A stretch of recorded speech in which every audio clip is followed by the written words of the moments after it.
we have to drill through our trailer flanges to make sure that the whole thing is secured to our trailer and, you know, doesn't blow off on the highway. It's an important step. Don't overlook it.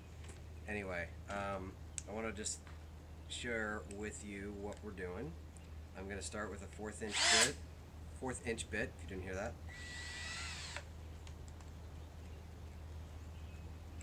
And just kind of get the hole started.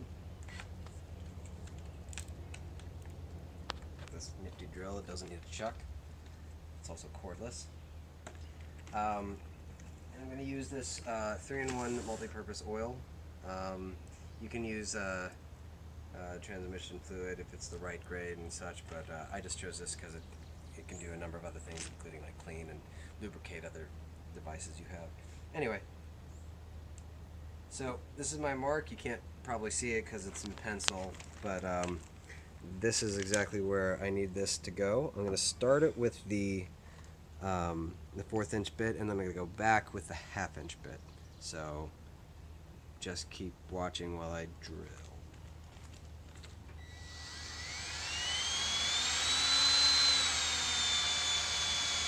And the trick to it also is to like make sure that you have a consistent, steady pressure. You don't want to like push too hard. You just like the slower you go with a consistent pressure, the better and easier it's going to be. Also, it doesn't wear your drill bits out. The other thing I should say is when going through steel a good amount, like we are doing here today, just drop the extra money to get cobalt drill bits. Those are really the way you want to go. They got a little hot, but otherwise they work like a champ. So, anywho, onward.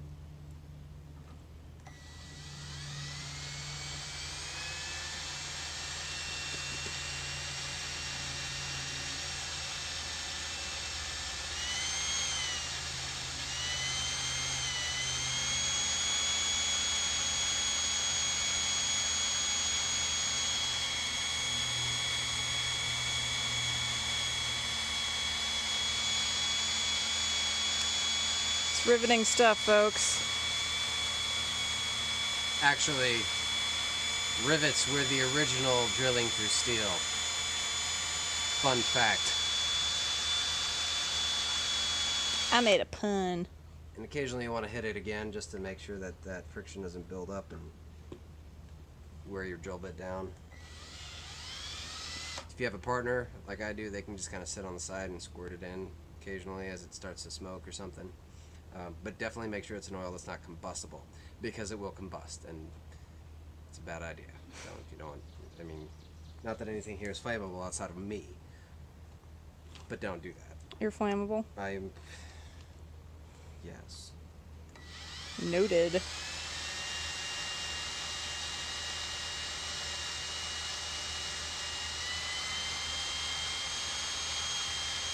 We're almost there.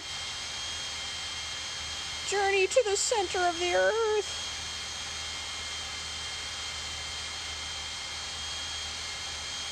And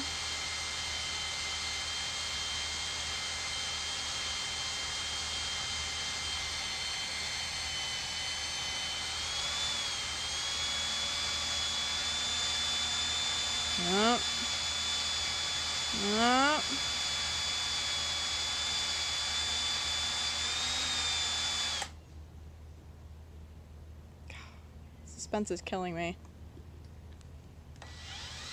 Good.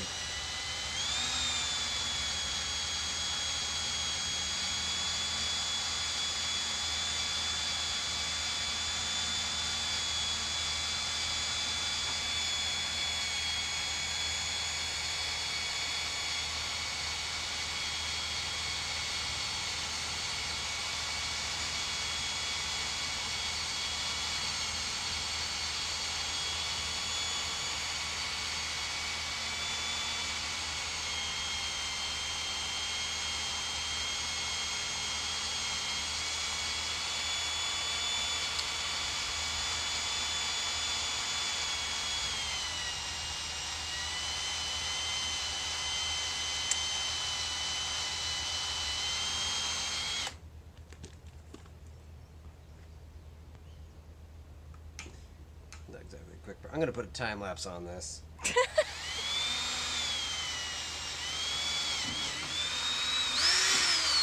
Yay! All right. So one thing that you'll also have to watch out for is that when you get close to getting through, it tends to want to grab at that opening on the other side, which is why I have the extra grip on this.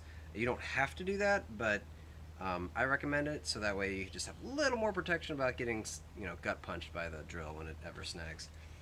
Um, at this Look. point, There's a hole. thank you, narrator.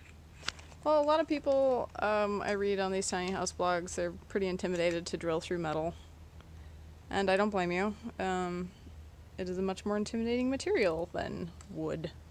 Not as forgiving too, because it's you can get another 2x4, but buying another trailer is not cost efficient, we'll say. Yeah, no. No, it's not. So I'm just gonna It's brush the these single most expensive part of the tiny house. So, alright, so I'm gonna just soak that new hole in the tip of this. Get started, and that just kind of let a lead hole for this bigger drill bit to go through, for it to go through a little easier. Anyway, make sure we're going the right way.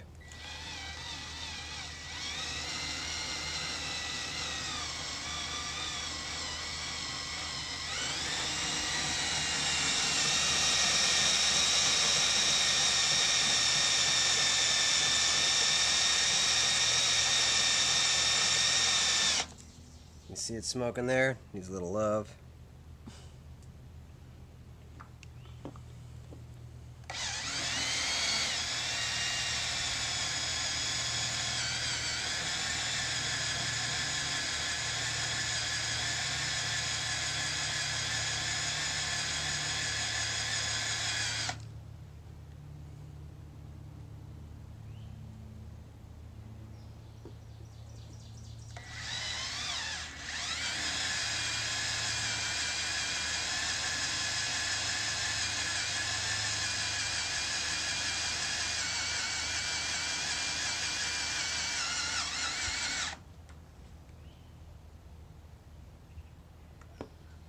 Tempting to want to just keep pushing through it and just go as fast as you can.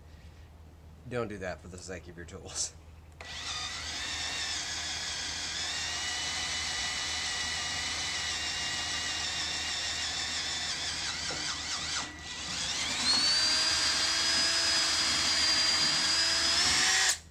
And there you have it. Yep. The 1/2-inch hole for our carriage bolt.